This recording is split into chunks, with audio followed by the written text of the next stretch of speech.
Hello, everyone, and welcome back to Ethos Online. Again, this is a space where we can be, belong, and become the very best version of ourselves. So today, this is going to be another fun one. This is the last part of this series that we started here about Christmas and new beginnings, and one of the last ones videos we'll be doing here for Ethos. So kind of exciting, sad, all of those emotions all wrapped in one. This should be a good one. I'm pretty excited about it. I've never actually shared these ideas fully um, in a full teaching. So this should kind of be interesting. So the series we started was called Hope.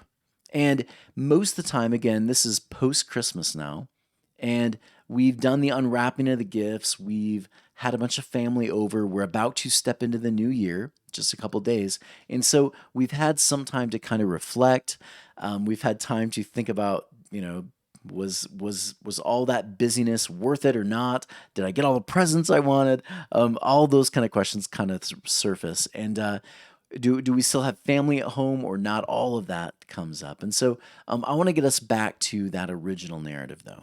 I want to get us back to why we have Luke and Matthew talking about the birth of Jesus in the first place. So, like we did with Genesis, if you remember, the reason Genesis and Torah is written in the first place is because they're in Babylonian captivity, 587 BC. They did not write Genesis, Exodus, Leviticus, Numbers, Deuteronomy to create a history book. That was not the reason. So when you read these stories about Moses and Abraham and all this, we don't take those dates and times and all of that. We don't take that literally as much as we do. We look at it figuratively, metaphorically. How does Israel show up in the story? That's the question we should be asking, because that's what the original writers were doing. And so, with that said, when we approach the Bible that way, there's so much more that we can pull from it, more relevant things we can actually apply for today when we do the deep, difficult study. And so we did that with Genesis. So, of course, we're going to do it with this book today of Luke. And so, a reminder, historical context, like we did with Genesis, the reason that the New Testament is written is not because, again, they needed more history. It was not to chronicle the exact things that Jesus did. If it was, it's a pretty poor chronicling, right? I mean, if you think about it, the story of Jesus doesn't start really until from infancy. You have him just a couple, a month maybe, and then nothing until he's what, like 30, right? This would be a really poor history. Which is why, again, it's not a history book. The reason they write the New Testament is because they're in Roman captivity. They're now looking for a new messianic narrative, a new messianic archetype, right? Because we know 70 AD, what takes place there is much the same that happened in Greece, Babylon, Egypt. What happens is their temple's destroyed. They're asking the question, where is God? Are we going to be free from tyranny or not? Those are the questions they're grappling with. And so in the first century, this is what takes place. And so the authors, when they're writing, right, they are not looking forward, they're looking back. And so when they're writing, they have Daniel in mind. They have Moses, they have David, they have Abraham, they have all of these different messianic archetypes that they're going to borrow from in order to say Jesus is the new messianic archetype. He's the new message that's going to give us hope and a new narrative to follow through all the pain and brokenness that we've experienced. So the Jesus story now replaces the Daniel one, the Moses one, the Abraham one, the Noah one. The Jesus narrative now becomes the new story to follow. That's the deeper picture here. That's what's going on. And so I like this picture here. The Jewish writers, they are writing there. Think about, they're basically writing in the temple, right? They are Jewish people. We forget that oftentimes in Christian culture. We forget that this book is very Jewish, written by Jewish people, written for a community of Jewish people. They're in the first century, not for post millennials in the Christian era. That was not the intention. Not to point forward, but to give them hope in the present reality they were in. So, moving forward, we look at the birth story. And so there's a really interesting idea that I've picked up many times now, and I wanted to share. If you look at the Gospel of Luke, which is, again, very different than Matthew. If you wanted to say that the two are writing a literal history, then again, the times, the places, the people, they're all different. And so you would have to say, well, either Luke's right or Matthew's right, right? But if you're a Jewish person and you're reading this, that's not even the question you're asking. The question you're asking is, how do we navigate all the pain and the loss we just experienced? Right? Those are the questions they're asking, not did this happen or not. Not even close. And so Luke, what's really interesting is Luke is answering questions like this. Does God exist? Where is God? Does evil win the day? Right? Is there any reason to even live anymore? These are questions he's grappling with. These are the questions Luke's audience is actually asking 70 AD and after, because things have gotten really bad. They saw so many of their friends and family who weren't able to run to the hills during Roman occupation murdered on those streets. They saw pain, brokenness, so much blood, right? And so they're asking, are we going to experience salvation again? And again, the word meaning healing, repair. Salvation had nothing to do with this idea of like, someday I'm going to get to heaven. That was not what the word meant. Salvation, will we experience a repair for our people again? And what does it even look like if it does come, if it does happen? So think about this now. They're asking the question, what does healing and repair look like, right? What would it look like if our nation were to experience healing? Well, here's what the writer said. It looks like Jesus. Yeah, really beautiful. He's saying that when you feel like there is no hope in sight, keep going. There is a new birth reality right around the corner in the form of Jesus. So, with all of that context, this story actually really has a lot of base notes right now, especially for our culture today.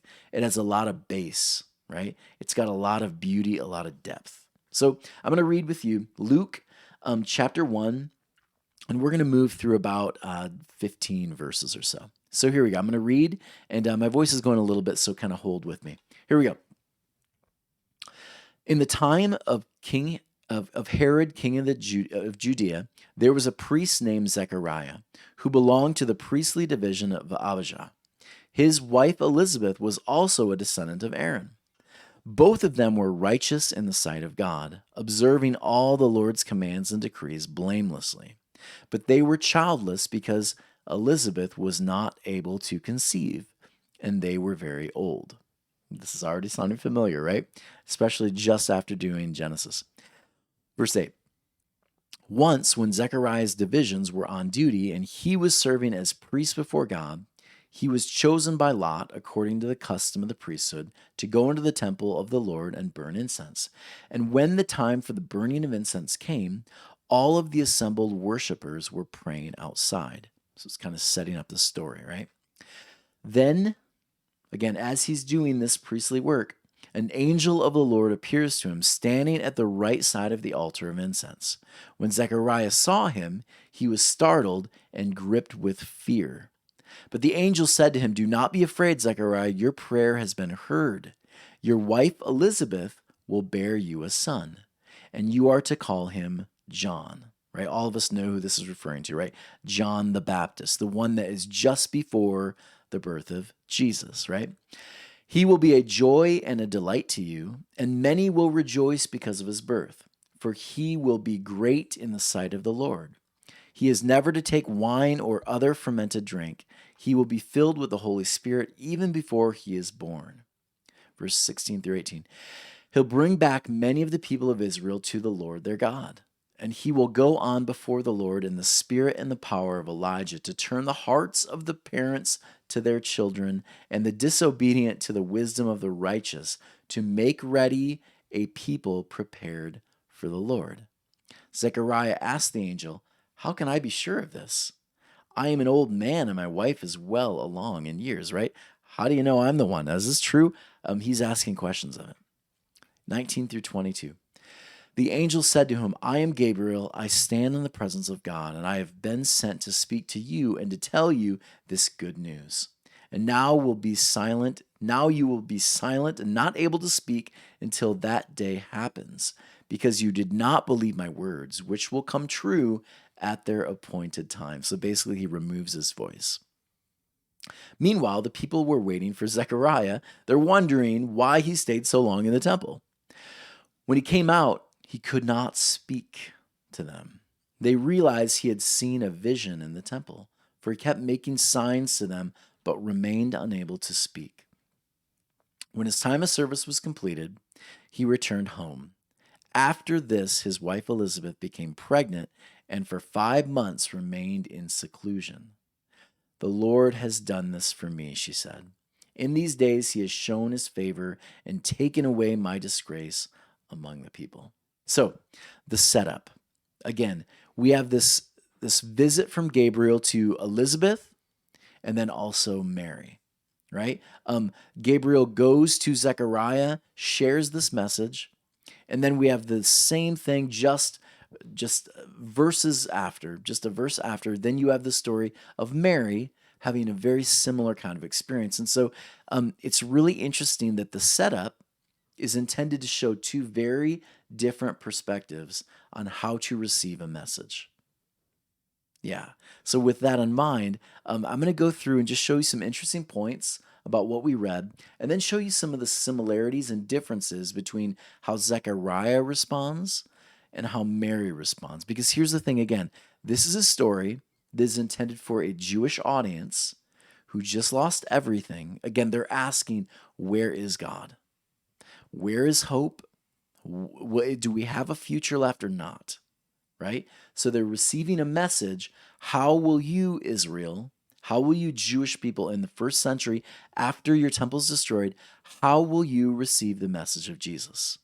That's the question they're responding to, right? This is the question they're looking at. So here we go. Let's look together. First off, verse 5. In the time of Herod, king of Judea. Now, I've done a lot of different research and teachings over Herod. But what's important to recognize that many of us, don't understand now that we're 21st century people. First century, Herod is a Jewish puppet king. He is as Roman as the Romans are. And so Herod, interestingly enough, he claimed, and we know this historically to be true, he used the phrase, the Son of God, the Son of Man. He argued and he set rumors out that he was born of a virgin, right? We have these ideas that he built his temple almost exactly replicating that of David's temple, right? And so it's fascinating to know Herod deeply, deeply wants to be the next messianic archetype. He wants to be the one who's going to lead his people to freedom. And yet, understand this, his message is we're going to experience freedom by assimilating to Roman culture. So if we become Roman, then we'll experience freedom, which obviously for Jewish people, that would have been a huge slap in the face. And yet, many chose the way of Herod. So it's really interesting. When you read Herod here, there's stuff there, there's context there that you probably wouldn't know if you weren't living in that time era. But we bring that up because the time of Herod, right, the time of assimilation is happening. Good. Notice this. Zechariah, he's brought into the story here. And notice we give some interesting characteristics and information here about Zechariah. We're told he belonged to the priestly division of Abijah. His wife Elizabeth was a descendant of Aaron. And if you look at the descriptions of Mary, you'll also see both of them, both Elizabeth and Mary, Zechariah, Joseph, they all come from, not, again, like it's so funny to me, the stories you hear when they talk about the birth story, right? Especially if you read like only Matthew's perspective, you'd think that this couple is just like this poor couple living on the streets. They've got nothing, blah, blah, blah. So far from the truth, especially in regard to Luke. Luke is saying that these people are of like kingly status, priestly status. And if you are connected to the priesthood of Aaron, you're basically like Jewish royalty. So these are Jewish royalty, right? These are people who, again, they're a chosen people, right? So this again, this whole idea of them being poor, beggars, whatever, so far from reality from the story. But again, this is a story about the Jewish people in 70 AD, first century. So the idea here is Jewish people, you are a chosen people. You come from a long line of individuals who have been tasked with keeping peace, bringing this present reality of life everywhere you go, even in the middle of of being in the middle of captivity. That's you, right? And so this is a reminder, not a historical, perfect, perfect detailed history. That was not the point. It's a reminder, Israel, you are a of a line of priestly people, right? You are a chosen people. Going along, verse 6. But of them were righteous in the sight, both of them were righteous in the sight of God. The word righteous, I just wanted to touch on this. I think we miss this idea. It means keeping Torah well. And when it says keeping Torah, it means you are wherever you go, you are a walking example of Torah. And which means this, you're bringing life to every conversation. You're bringing life to every experience that you're having, whether it's family, work, wherever you're going, you're bringing life. So think about this. There's about to be a new birth experience. Judaism, they've just lost a ton of people to death, right? And so the reminder here is that Jewish people who have lost so much, everywhere you go, even when you've experienced death and brokenness, you will still bring life, even out of death. Yeah, beautiful. Verse 7. But they were childless because Elizabeth was not able to conceive, and they were both very old. Again, anyone remembering what we just read through for the last 2 years? Genesis. This is a story that, again, same plot over and over and over again. Whether you are Moses, Abraham, Isaac, Jacob, this story over and over again. You can't give birth because you're too old. Oh, well, God will bring in a promise and he's going to surprise you with a miracle, right? The setup here. Again, did this literally happen or not? I don't know. All I know is the writers are looking back, they're borrowing from stories from the past, and what they're saying to their audience is this: you are about to experience, listen closely, you're about to experience another miraculous moment where the divine steps in and performs a miracle. A new birth is about to happen. Get ready. That's what's going on here. Notice this. When you move through verse 8 through 10, this is what it says. Once Zechariah's division was on duty and he was serving as priest before God, he was chosen by them according to, let me go to verse 10. And when the time for the burning of incense came, all the assembled worshipers were praying outside. So Zechariah is basically, he is chosen to intercede for his people. This is the idea. This is why this is brought up. He is doing, again, the work of God. He is chosen to intercede on behalf of them. And so it's interesting to note this is how Jewish individuals during the first century saw themselves, right? For their pagan brothers, right? For the Romans and the Greeks and anyone else, that's how they saw themselves, as a intercessor for the people who were not connected to the divine. They were supposed to intercede even for their enemies, right? That's what the word prayer meant. And so when it says pray for your enemies, it literally means intercede for them, right? Connect them to the divine, make them aware of the divine. Really kind of cool. All right, we'll keep going. Verse 11. The angel of the Lord appears, da, da, da, da, right? Standing at the right side of the altar of incense. So this is, again, some interesting metaphor here for Jewish connections.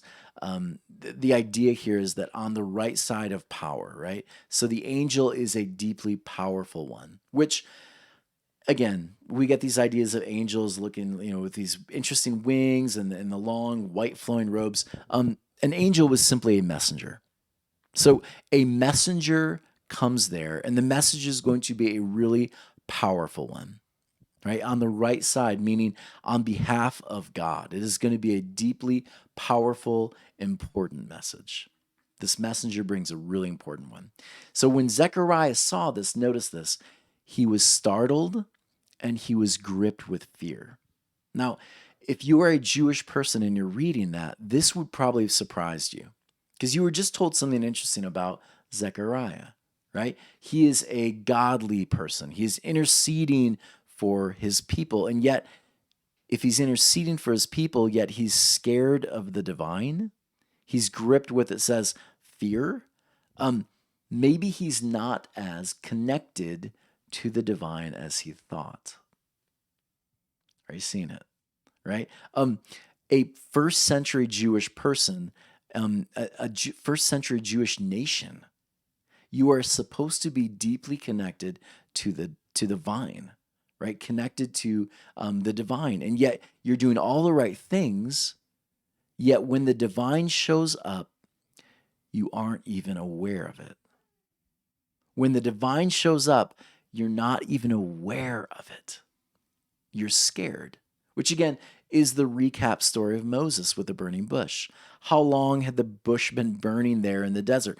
How long had the divine been there and you just weren't aware of it? So, in the middle of pain, in the middle of brokenness, in the middle of captivity, maybe we become less and less aware because we get caught up in those things. We lose hope. We forget the promise. And so, again, this is what's happening for Israel. They've forgotten the promise. And so, when the divine message shows up, they're scared, right? When the message of Jesus is given to the people, they don't recognize it. Right? This is what the story is all about. They don't recognize it because they're still scared. They're not sure they believe the promise anymore. You see what it all means now, right? It's so good. Let me keep going. Zechariah saw him, was startled, gripped with fear. We'll keep going here. And then in verse 13, 14, it says this. He says, "Don't be afraid, Zechariah. Your prayer has been heard," right? Don't be afraid. Fear not, right? Every time an angel, a messenger comes to these people, it's always the message, fear not. Don't be afraid. We're going to get through this thing. Trust the promise, right? And he says this, your wife Elizabeth will bear you a son. You are to call him John. He will be a joy and a delight to you, and many will rejoice because of his birth, for he will be great in the sight of the Lord. Again, big point back to Genesis, Abraham, Isaac, Jacob, the promise, right? John is going to help fulfill the promise. You will be as numerous as the stars. Your old wife is going to give birth. Powerful. He is never to, many people have asked me this, why can't he drink wine, right? Jewish people drank wine all the time. If you look through all of the festivals, there are commands to drink wine. Why would John not be allowed to partake in wine if it's such an intricate part of what it means to be a Jew, right? Passover, you're drinking four cups of wine. Why does John not get to participate? Well, if you remember this, there's a story of Samson, right? Samson was a Nazarite. He took the Nazarite vow. And so, this Nazarite, the idea here is that you are one that is chosen, right? You are a chosen one who's going to walk the messianic path and lead people to the promised land. And so, what's interesting in Jewish belief was that every one of those messianic archetypes, they didn't drink alcohol. And they weren't supposed to do certain things like cutting the hair, doing certain things on certain dates, staying away from dead bodies, avoiding funerals, all that kind of stuff. There were certain expectations that were set on them. Interestingly enough, when you look at the person of Jesus, he actually breaks. He actually breaks a lot of those. You'll see him go to funerals. You'll see him drink wine, turning water to wine. You'll see all these different things as if to say, the new message that we need today is not the message of Daniel. It's not the message of Abraham. It's not the message of Moses. It's actually a bigger, deeper message that incorporates now not just love for each other, but even love for enemies. This is good stuff. I told you it was going to be fun. All right, let's keep going. Verse 16, my voice, I'm trying to keep it together. He will bring back many of the people of Israel to the Lord their God, and he will go on before the Lord in the spirit and power of Elijah, to turn the hearts of the parents to their children and the disobedient to the wisdom of the righteous, to make ready a people prepared for the Lord. This one's kind of interesting. This is the purpose of Messiah. Always. The idea was never to, this guy's going to show up and he's going to get slaughtered. He's going to hang on a cross and die. That was never the point of a Messiah. The Messiah was always, every one of them, the Messianic archetype is always about bringing their people back, preparing them for promised land. This was the point. And so when you understand John this way, you can understand Jesus in a way deeper way, right? Jesus spent far more time not talking about the cross, but talking about the kingdom come reality. What does it look like to experience real freedom? And the message, again, is a very different one than Joseph. It was a different one than Joshua. It was a different one than Abraham. The message was, you can experience this right now. Even in the middle of captivity, you can be free here. It's not about getting through captivity so we can someday have our temple back. No, the temple, Jesus says, is right here. You are Torah. You are the temple. You are the walking, living, breathing thing that was promised to you. That's the shift. And that's why, again, the Jesus message, I would argue, is so beautiful, especially to the Jewish nation, right? You now are the temple, right? You're where this thing happens. And so the Messianic archetype, this was the point. It was never about going someday to be crucified on a cross, take on the sins of the world, go back up to heaven, all those things. That was not the message of the Messiah. Never was, would make no sense. This was the point of Messiah. That was it. And it's beautiful. Verse 18, Zechariah asked the angel, how can I be sure of this? So he starts asking the question, right? What do I do to ensure that this happens, right?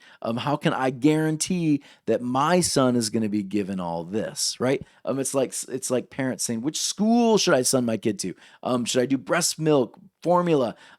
Me, right? Asking the questions, what do I do?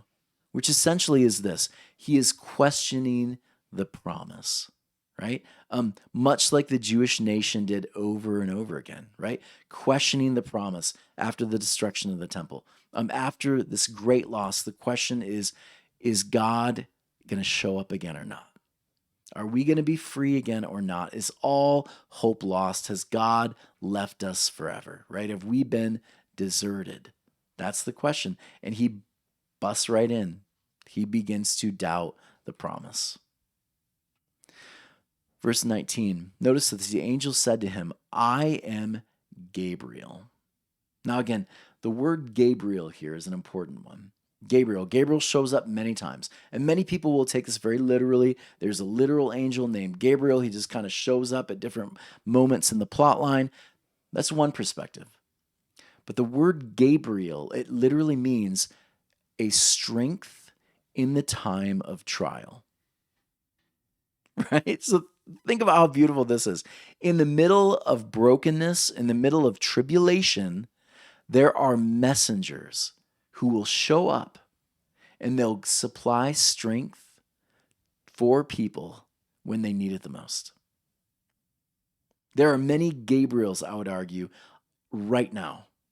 There are many Gabriels in my life right now. They show up in times of like distress, brokenness, tribulation, captivity, whatever you want to call it. The Gabriel message is always, there is strength, there is new life just around the corner. When Gabriel shows up, there's new birth. That's the reason for his presence in every one of those moments in the Bible. Please check me on that. You'll see. It's a really beautiful idea.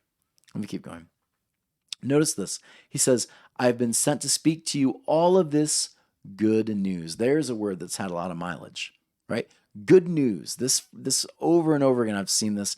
The Good News Church, the Good News Bible, the Good News translation, the good news. What was the good news? What does that phrase mean? Well, in a nutshell, very short, the good news, two different meanings. If you were Roman, you would read the good news, you would hear the phrase the good news whenever a new emperor or a new governor was put in place. So the good news, literally, you would send messengers out, messengers, right, to tell them that there's good news, there is a new rule, there's a new ruler that is now going to be dictating, governing life for us. And it's going to be so much better. So they would always have these flowery, beautiful speeches about how great the new governor, the new emperor, the new ruler was going to be. Now, that's the Roman perspective on good news, right? So the Jewish one, the Hebrew one, is a very similar one. There is a new messianic archetype. There is a new Abraham. There's a new Moses, right? There is a new Daniel. That's the good news.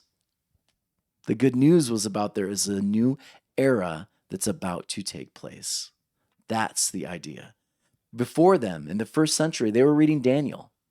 Daniel was the most important, most popular character during the time of Jesus. After the temple is destroyed and the Jesus story is beginning to be written and told, the Jesus story begins to be the most popular one over Daniel. Why? Because, of course, Jesus is the new good news. You see it? Really kind of cool. So much here today. We'll keep going. 19. And now you will be silent, right? Here comes the curse. You will be silent and not able to speak until the day this happens, because you did not believe my words, which will come true at their appointed time. So, Israel, here's the message to you, right? You couldn't trust the promise. Because you chose violent revolt against Rome instead of listening to the wisdom voice of Jesus, your power has been removed for a time, right? You will be in mourning for a long time because those are the consequences of violently revolting against Rome, right? It was terrible until you're able to fully understand the message of peace. That's the message to you, right? You will not be able to speak. You lose your power. You lose your ability to intercede for even your enemies when you revolt and use tactics like theirs, when you assimilate. That was the message they would have heard when they're reading about Zechariah. Keep going. Verse 21. Meanwhile, the people are waiting for Zechariah. So all this happened. They're all waiting outside. Zechariah has not come out yet, right? So they're wondering why he stayed so long in the temple. When he came out, he could not speak to them. They realized he had seen a vision in the temple, for he kept making signs to them, but remained unable to speak. So again, when the temple's destroyed, 70 AD, interesting to note something here historically. The priesthood, we're told the priesthood went silent for a time. Totally silent. They did not go out. You didn't see the rabbis going and sharing any messages about Torah. You didn't see this. It was like churches shut down. That's what took place. They were not speaking, they were listening. Yeah, that literally happened. The rabbi said, "This is not a time for us to speak. It's a time for our nation to stop and weep and mourn and listen." We do a lot of talking. And I loved this idea here. When we are in the midst of something like that, maybe rather than talking everyone's ear off about it, we just silently listen. We listen for cues for maybe why it happened, what happened. We take time to listen rather than open our yappers, post it on Facebook everywhere. Maybe we take time to listen. This was the idea. Zechariah is going to have many months now to listen to the divine, right? Israel, after 70 AD, when the temple's destroyed, they have a lot of time now to listen. And then to end, when this time of service was completed, he returned home. After his wife Elizabeth became pregnant and for 5 months remained in seclusion, the Lord had done this for me, she said. In these days he has shown his favor and taken away my disgrace among the people. So for Israel, right, when your time of pain is finished, you return home, right? You experience freedom again. A new birth is going to experience. A new birth will happen. So now, that was Zechariah, right? And so, in short, we have Zechariah. It's a bit painful, right? He doubts the message, he doubts the promise. But then, right after that, we have this messenger going to Mary, right? Gabriel shows up, and the difference, again, I would argue, is important. There's a reason why the two stories are right next to each other. How do we respond to the message of Gabriel? The message of, right? There is a new birth reality that's about to come. How do we receive that message? Do we doubt it, or do we do this? Mary does this, and I'm shortening it. You can read it later if you want. But here's her response when Gabriel says, "You will have a son. He will be great. He will do this and this and this and this," right? Here's what her response is. She says, "I am the Lord's servant," Mary answered. "May your word be fulfilled." Then the angel left her. Notice this. The angel doesn't blind her. The angel doesn't cause her to not be able to speak anymore. None of that. Why? I am the Lord's servant. May your word be fulfilled. I am the Lord's servant. I will follow. Right? This phrase happens every time in the Bible when new birth experiences are about to take place. Every time. This phrase, super important for the messianic figures, the archetypes, super important for Israel. So this is why, again, Mary's response, so beautiful. I love what Shivna says here. Let me read this quote to you. During Luke's time, there is a new group of Jews who are moving in a new direction, and their own people are disowning them. Right? There's a group that holds on to Daniel. They say, no. The only way we experience freedom from captivity is if we can get free from Rome.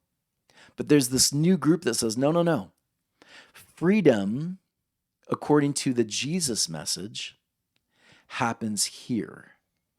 We can experience it right now. Two different movements, right? Both Jewish. Please keep that in mind. One is not Christian and the other Jewish. They are both Jewish. Two different groups, both Jewish. This new tradition, new way of living in the world is birthed, and it won't be easy. But if we, like Mary, hold on, God will move through his people. Mary doesn't ask for details, logistics. She hears it in her heart and follows it. She claims it. She believes the promise can and will be a reality. So, which voice is more prevalent in your heart, right? Mary or Zechariah? Mary or Zechariah? Do I claim the promise of repair and restoration, peace on earth? Or do I stand with skepticism and doubt that the gospel message can truly change the world? Do I leave Jesus in the storybooks? Or do I, in real life, live it out? That's the question I had this year when I read the Jesus story, the Jesus birth story. We have a time right now in our culture where there's a lot of negative things happen, without a doubt, right? You cannot pick up any news source right now with it all being filled with skepticism, whether you're a Republican, a Democrat, a moderate, whatever you are, right? You can look at the same story and one side will argue hope and the other will argue skepticism. I'm at this place right now where I am, instead of looking at the book of Revelation saying, the world will burn in fire, I'm choosing to say, I'm holding out hope for better things to come. I'm holding out hope that maybe things will get better. And maybe, like Jesus says, it may not be that the government gets fixed, that the world finds peace and all this. Maybe it just starts here, right, with me. Maybe that's where it starts. And maybe the new birth reality, once it happens here, and many of us, we will see that over and over again, building and building and building. Maybe that's what we see in this birth story for us right here, right now. Maybe that's how we take it home, right? That is the Jesus story. So lately, again, I'm choosing to believe the message of Jesus. It stands a chance. The message that things can be restored. I'm choosing to be hopeful as I look at 2023. Rather than going into it with gloom and doom, skepticism, waiting for the match to light and burn, I'm choosing to look at the new reality of 2023 with hopeful new birth promise. That's how I'm choosing to look at it. Yes, our world right now is divided into two groups, and it's super obvious. I want to live the side of Jesus. I want to live that side that says, I believe hope, I believe love can and should win the day. That's where I'm going to be in 2023. I'm also going to be here in 2023. You won't find me as much on the YouTube channel. What I'm going to be doing lately, you'll find me on TonyWerfel.com. There, I'm going to be, yes, I'll post the videos time to time, but you'll find the Genesis study, this thing we did here, all past things. We're going to try to make sure we have the YouTube link there that you can find it there on the website. But I'm going to be doing a lot more podcasting. I will, of course, do the Faith Undone, where we'll deconstruct. But I'll also be doing something called Just in Passing. And we're going to find hopeful, beautiful stories from people all over, whether it's doctors, teachers, the mechanic down the street from you. We're going to find these beautiful, repairing, restorative stories we're going to be sharing with you. And it's going to be so much fun. You'll find that there as well as the blogs, interesting insights, all of that. I'm going to spend a lot more time building this up. And so Ethos will take kind of a backdrop, whereas this is the site where we're going to find a lot more time and dedication to. And so you'll see more and more links and more ideas will be put up there. Super excited to share that with you. Donations, you can go to patreon.com for that. But we're super excited to see you there at TonyWerfel.com. Make sure to spell the name right. WUERFEL. So find us there. I hope you enjoyed this message today. This one, in my opinion, so much beauty, so much hope. And again, I think it was a fun way of kind of recapping how do we even just approach the Bible in the first place, right? And then leaving us off with what the Jesus message really entailed, what it meant for us, how to make it relevant, apply it to today. This was a good one. I hope you're able to share this message and view it a few times. Take notes. Challenge me on it. Email me any questions you have. This was a lot of fun. Everyone, this has been such an honor to be able to walk with you in so many of these different teachings. I hope you enjoyed it as much as I did. Take care, and I'll see you at TonyWerfel.com. Bye, everyone.